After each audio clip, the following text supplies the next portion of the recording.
ノーエコーハードの残響の騎士をどちらのフェーズも10秒前後で削りきれます。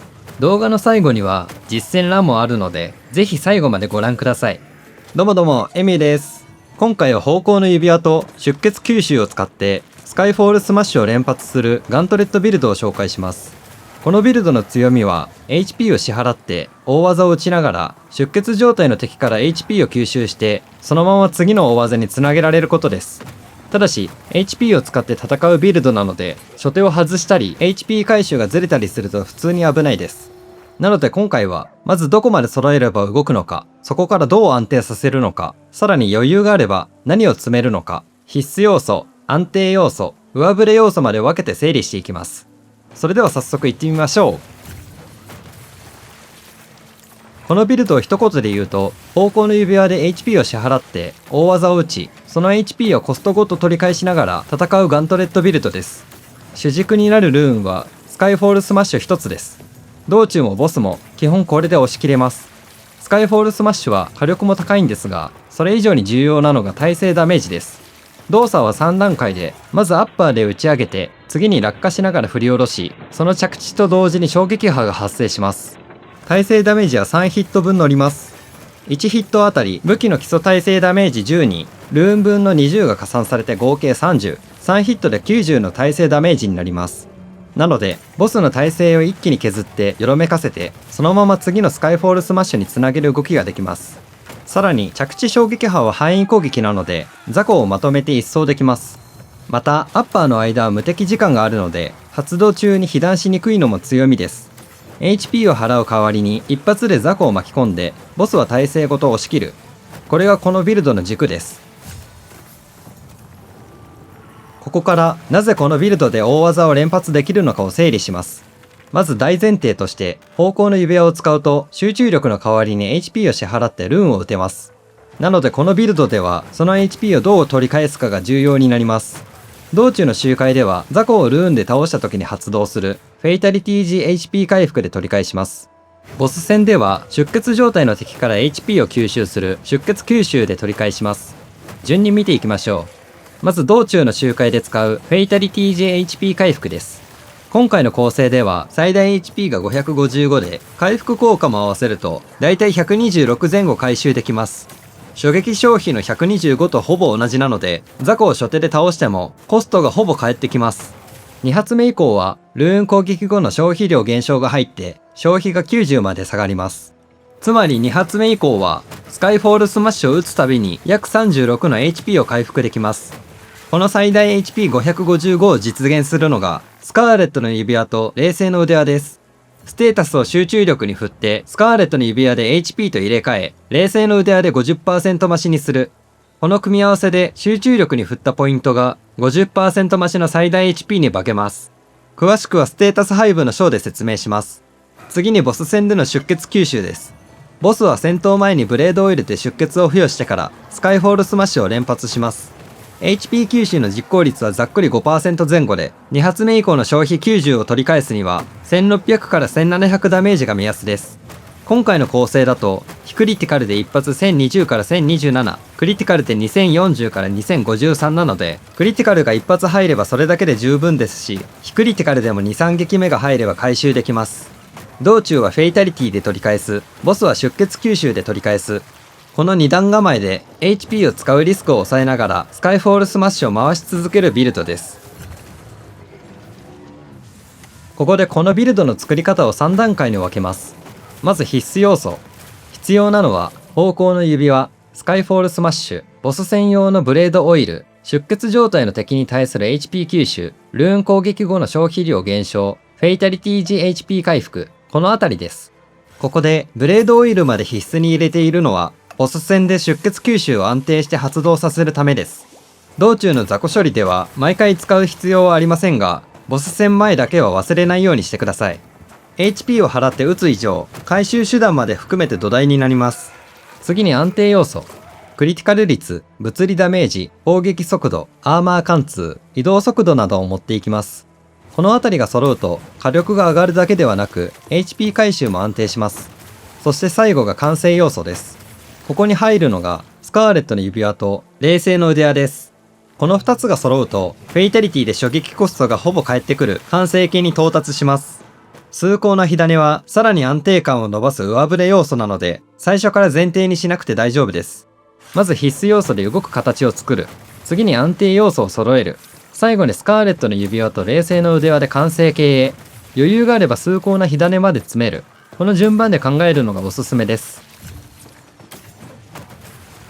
次に武器を見ていきましょう。今回使っているのはアイアンスタッドインタロゲーターです。スカイフォールスマッシュはガントレット専用ルーンなので、武器の種類はガントレットであれば何でも大丈夫です。ガントレットはどれもクリティカル率 10%、クリティカルダメージ 200% で共通です。クリティカル率は低めですが、ダメージが 200% と高いので、クリティカル率を盛るほど機体ダメージが大きく伸びます。ファセットは今回は機敏を採用しています。機敏は攻撃速度が 10% 上がる代わりに武器ダメージが下がるファセットです。攻撃速度を上げることでスカイフォールスマッシュのテンポが良くなります。回転率を上げて次の大技につなげやすくするために採用しています。ジェムはまだら模様の宝石です。集中力満タン時にエンチャント効果が 40% 増加するジェムです。方向の指輪で集中力満タン状態を維持しやすいこのビルドとかなり相性がいいです。エンチャントは耐久度に応じた攻撃速度増加、フェイタリティ時 HP 回復、ルーン攻撃後の移動速度増加、耐久度増加です。クリティカル率増加に変えるのもありで、そのあたりはお好みで調整してください。また、マイナスエンチャントとして、集中力使用時に物理ダメージを受ける効果がありますが、方向の指輪を装備していると集中力を使わない光線になるため、実質的に無効化されています。攻撃速度増加は現在の耐久度に応じて攻撃速度が上がる効果なので、耐久度増加のエンチャントとセットで使っています。フェイタリティ時 HP 回復は、道中の安定感を上げるための必須枠です。今回の武器で大事なのは、最大火力だけで見ないことです。一発のダメージだけではなく、回転率と HP 回収をまとめて伸ばす枠として見るのがおすすめです。次に頭装備を見ていきましょう。頭装備はマジック装備を使っています。ファセットは俊敏。俊敏はスタミナ回復が上がる代わりに集中力獲得量が下がるファセットです。このビルドは方向の指輪で HP を支払ってルーンを打つ構成です。なので集中力獲得量低下のデメリットは比較的受けにくく、スタミナ回復増加の恩恵を受けやすいです。エンチャントはクリティカル率増加、物理ダメージ増加、ルーン攻撃でダメージを与えた後の10秒間集中力消費量が減少する効果です。この中で一番重要なのは、ルーン攻撃後の集中力消費量減少です。方向の指輪を使っている場合、この消費量減少が HP 消費にも効きます。今回の構成では、まだら模様の宝石込みで 28% 減少するので、125消費がだいたい90まで下がります。これだけで HP 回収の難度がかなり下がるので、このエンチャントは今回の構成では必須級です。次に同装備を見ていきましょう。同装備もマジック装備を使っています。ファセットは俊敏。エンチャントはクリティカル率増加、物理ダメージ増加、回復効果増加です。この中で一番重要なのは回復効果増加です。方向の指輪には回復効果が 20% 下がるデメリットがあります。同装備の回復効果増加はまだら模様の宝石込みで 28%、方向の指輪のマイナス 20% を相殺して差し引きプラス 8% が残ります。このプラス 8% が出血吸収とフェイタリティ両方の回収量に乗るので、地味ですが安定感に直結します。次に足装備を見ていきましょう。足装備はマジック装備です。ファセットは必死を採用しています。必死は移動速度が上がる代わりにスタミナ回復が下がるファセットです。このビルドでは間合いを詰める速度が結構大事です。必死はそこを補ってくれます。スタミナ管理が気になる場合は足装備も俊敏で大丈夫です。エンチャントはクリティカル率増加、物理ダメージ増加、移動速度増加です。次に手装備を見ていきましょう。ここはこのビルドのかなり重要な部位です。手装備はプレイグ装備を使っています。ファセットは瞬速。瞬速は攻撃速度が 10% 上がる代わりにスタミナ回復が下がるファセットです。ルーンの回転率を上げるために採用しています。手装備のエンチャントはアーマー貫通、クリティカル率増加、物理ダメージ増加、出血状態の敵に対する HP 吸収です。この中で必須なのは出血状態の敵に対する HP 吸収です。ここだけは代替しづらいです。火力を盛るだけなら他の部位でもできますが、ボス戦で HP を取り返す役割は、この出血吸収がほぼ担当しています。これがないとボス戦で HP を取り返す流れが成立しません。マイナスエンチャントは攻撃時スタミナ消費量増加です。ルーン主体のビルドなので、通常攻撃を振り続けるビルドよりは受け入れやすいですが、緊急時の通常攻撃やパリーなどには影響するので注意してください。特に避けたいマイナスエンチャントは、戦闘時集中力消耗、非ダメージ時集中力消耗、集中力満タンではない時にダメージ耐性減少、このあたりです。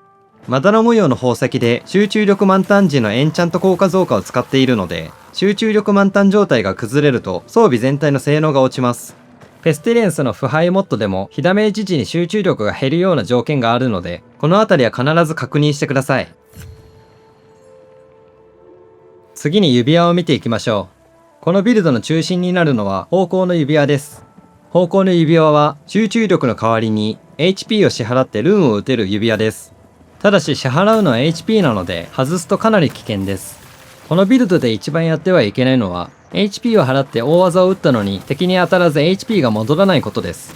方向の指輪は強いですが雑に打っていい指輪ではありません。2つ目はスカーレットの指輪です。スカーレットの指輪は最大 HP と最大集中力を入れ替える指輪です。この指輪を使う狙いは最大 HP を底上げすることです。ステータスの伸び方には差があって集中力の方が低い値で1ポイントあたり大きく伸びます。なのでステータスを集中力に振った上でスカーレットの指輪で HP と入れ替えると同じ割り振りのコストで通常より大きな最大 HP を確保できます。つまりスカーレットの指輪はこのビルドのコスト回収を支える土台です。3つ目は冷静の腕輪です。冷静の腕輪は最大集中力を最大 50% 増やす指輪です。先ほど HP 回収のところで触れた通り、この2つをセットで使うことで最大 HP が大きく伸び、フェイタリティの回収量が初撃消費に届きやすくなります。道中の周回でスカイフォールスマッシュを連発しても HP が減りっぱなしにならないというのはここから来ています。まだスカーレットの指輪や冷静の腕輪が揃っていない場合は柳細工の指輪がおすすめです。全体速度が 15% 上がる指輪で攻撃速度の底上げと移動速度の快適化が同時にできます。もう一つはルーンの指輪です。ルーン攻撃のダメージが上がる代わりに通常攻撃のダメージが下がる指輪です。このあたりはビルドのアレンジとして見ても優秀な指輪なので色々試して使ってみてください。ここからは立ち回りと自己ポイントです。基本の流れはシンプルです。道中もボスもスカイフォールスマッシュで押し切ります。道中の周回では雑魚にスカイフォールスマッシュを打ち込んで着地衝撃波の範囲攻撃で巻き込みながら倒します。雑魚を倒すたびにフェイタリティが発動するので道中ではそれを HP 回収の軸にします。ボス戦は戦闘前にブレードオイルを使って出血を付与してからスカイフォールスマッシュを連発します。耐性ダメージでよろめかせてそのまま次につなげる流れです。ちなみにアッパーは背丈の小さい相手には当たらないことがあります。その場合は振り下ろしから衝撃波の 2,3 段目だけ活かす形で大丈夫です。縦持ちの滝は正面から当てると弾かれることがありますが着地の衝撃波は盾を構えていても巻き込めます。また少し手前から発動するとアッパーから着地までの移動も活かせてより安全に当てられます。自己ポイントの1つ目は初手を外すことです。外すと HP だけが減ります。敵の移動、ボスのステップ、ターゲットのズレには注意してください。2つ目はボス戦でブレードオイルを忘れることです。出血が入っていないと HP が戻りません。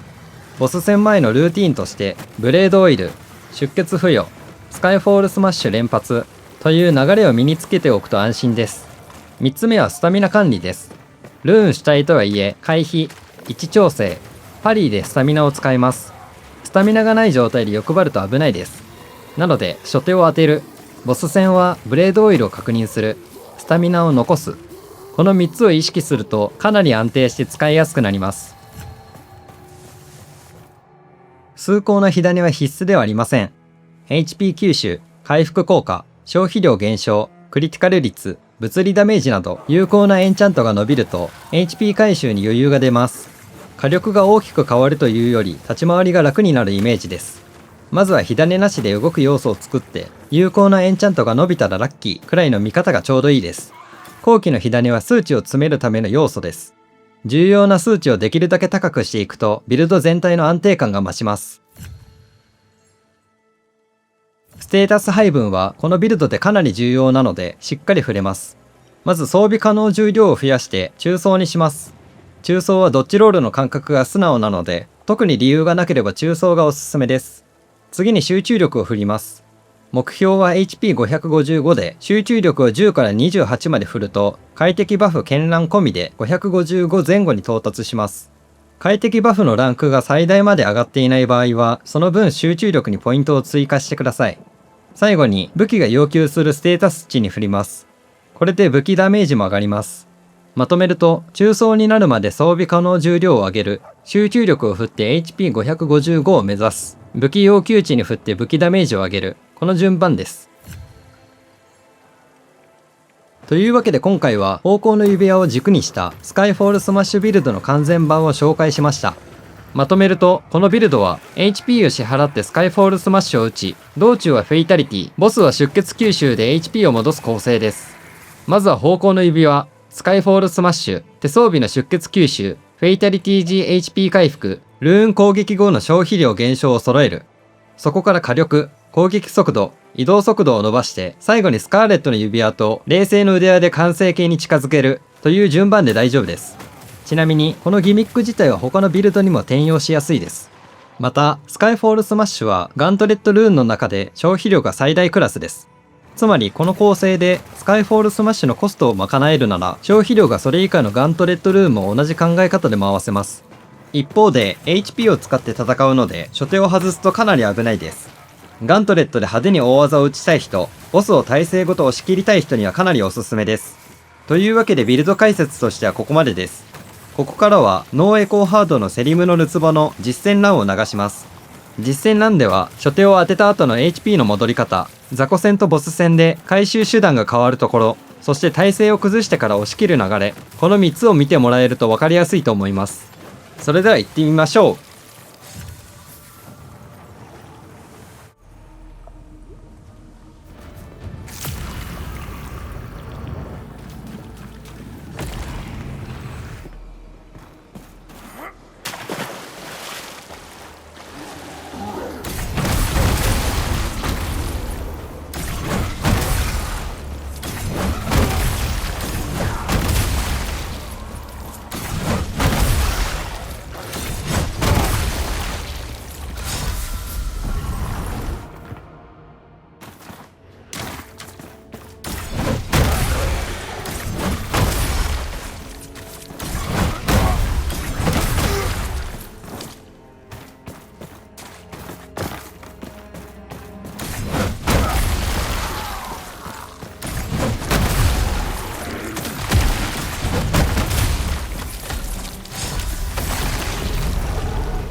というわけで、ノーエコーハードのセリムノルツボ、いかがだったでしょうか？実戦でも見えた通り、初手を当てて HP 回収が回り始めると、ボスにターンを渡さず、一方的に押し切れるのが、このビルドの強みです。ただ、見ての通り、初手だけは集中して回したいところです。実際に触ってみてわからない部分があれば、コメントで教えてください。少しでも参考になれば幸いです。それではご視聴ありがとうございました。またね。